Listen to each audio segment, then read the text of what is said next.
gudoomiyaha xisbiga mucaaradka wadani Dr. Cabdiraxmaan Maxamed Cabdilaahi Ciro iyo afhayeenka xisbiga wadani ee qaaradda Yurub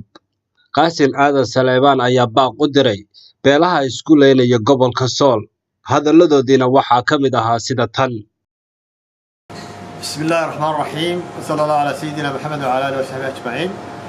waxaan halkan baaq ugu dirayaa dhammaan beelaha diga hawdka Sool ee dagaaladu halka ku dhex mareen dagaalada soo noqday marka hore waxaan ugu baaqayaa baaq nabadeed oo ah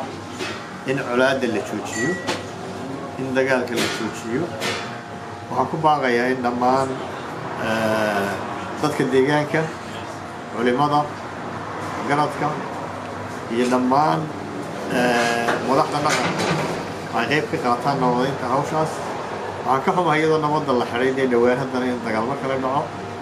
waxaan ka xumahay in dhawaan dadkii ugu badnaa ee ugu tirada badnaa ay halkaa ku dhintaan kuna dhaawacmaan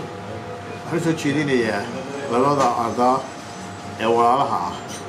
dagaalkan soo noqnoqday ee 20 sano dhow soconayay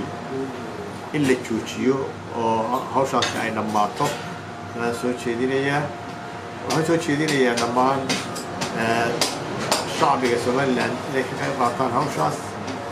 waxaan ilaahay uga baryayaa wixii dhintay in ilaahay u naxariisto wixii dhaawacmayna ilaahay caafimaad siiyo waxaan ku celinayaa oo ku adkaynaya in baaqa nabadeed la qaato loo dhiganaado ergooyinka nabadeed ee hawsha ku jira waxaan xukuumadda u soo jeedinayaa inay sugto ammaanka hawshaas ciidamaduna ay dhex joogaan dadka ilaa inta la nabadaynayo haddii ilaahay ka dhigo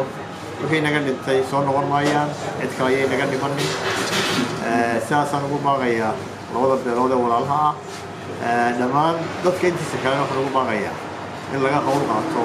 oo laga qayb qaato nabadeynta hawshaas asalaamu calaykum waraxmatullaahi wabarakaatu وأطبعنا قرحان حسبيهان على حوجينية باقة قدوميها حسب الوطني أن أقوى بين ضدك وراها قرحان من تدا يسون نقول السعولات دودو إن علاد على الصوافج حكومة حلبة كسارة إلى أن تنبضها هي حديد النبض قبلك مدبر بيسون نقطة علاد داسي ومهم إن وحي خدمي يماشى إلا تكتر تبع الصحف وحنكون باقينا in aan ciidamadu ay ku sugnaadaan goobaha ilaa iyo inta nabadda la sugayo sidoo kalena ciidamo beeleedyada ka soo jeeda labada ardaa ee ka agdhow meesha ee mar walba aan filayno inay ka qayb qaataan colaadahaasi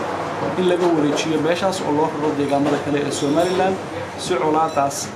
maaragtay loo yareeyo khasaaraheeda dadkii dhintay soo noqon maayaan ilaahay samiriyo iimaan hay naga siiyo inta noolka la daba qabto xana la joojiyo colaada xukuumadana waajib ka saaran inay arinta ka shaqeyso xisbi ahaanna waanu ka shaqeynaa intii itaalkaya ah waxaan kala harimayno mar labaad waxaan xoojinaynaa in